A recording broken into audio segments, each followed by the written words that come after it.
Hello, folks. I'm Detroit Miracle. Yes, and indeed. Right now, I am here to speak on the Karmelo Anthony case. I waited some days after the verdict to give a response to it because I didn't just want to jump on the ratings bandwagon and go and start reporting. I notice everybody does that regularly when it's the hot news story or the great news item of the moment. They instantly rush and then they report on it, but they don't realize they're playing the game. The news is like that, folks. The news offsprings into so many different things that every time you hear something at a moment's notice, you will want to go and report on it instead of waiting and calming down and assessing the situation for days to come, trying to bring things into a full circle, clear explanation that way, instead of rushing out and jumping on the story and reporting on it as a whatever. It might be a social misfortune, a social injustice, and everything else. But sometimes wait, take a look at it, take a second look, a third look, a fourth look, a fifth look.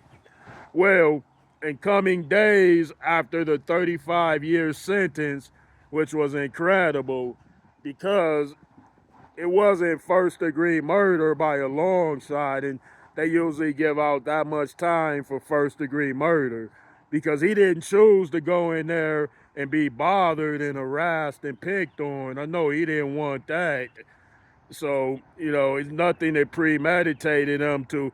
So if it's premeditated, that means it would have been planned out, and you had planned to do this and carry it out, and that usually comes with 35-year sentences all day. But something where it involves a self-defense case where somebody is grabbing onto somebody, trying to forcefully remove them, and then they defend themselves instantly.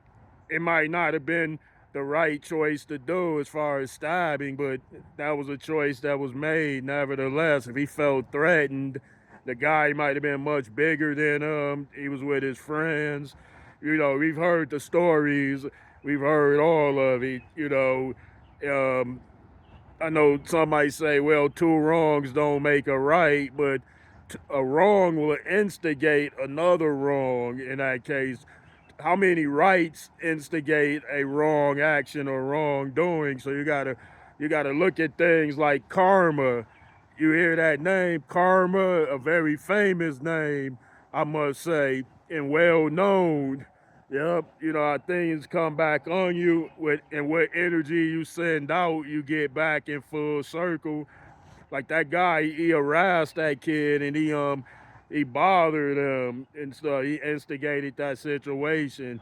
No matter who's guilty of this, who isn't, it was a tragedy there. Two kids lost their lives with that whole incident. It was like going kapoof.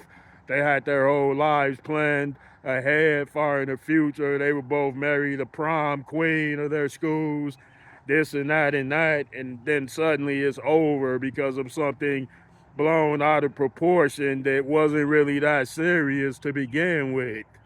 And then you can make things much more serious than they actually are.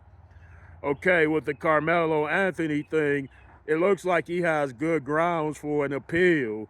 His father, the murder victim's father, with the judge and the prosecutor, were shown in a photo together, smiling and laughing as friends.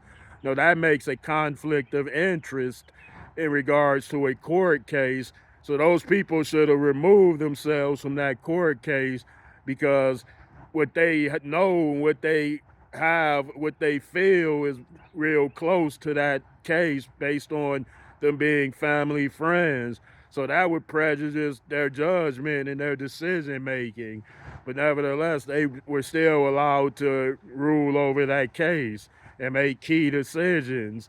And then I'm hearing like days later that a lot of evidence was kept out of the situation. People are bringing out new reports on like the kids they were kicked out of school and they shouldn't have been at that school function.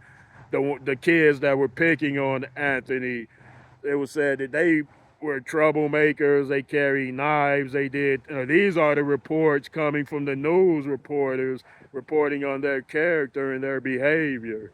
Yes, no one deserves to get killed in a tragedy, though. But the decisions you make in life, like the things you do and you don't do, don't bother. First of all, don't bother anybody that's not bothering you. Assume that anybody and everybody has a weapon when you approach them. So be leery of approaching people for any particular reason. And then you will preserve your livelihood and sanctity both at the same time and much, much more. Yeah. So, yeah, I wanted to speak out on that. This is days later after the sentence was read. Of he was given 35 years. Wow. All right, folks.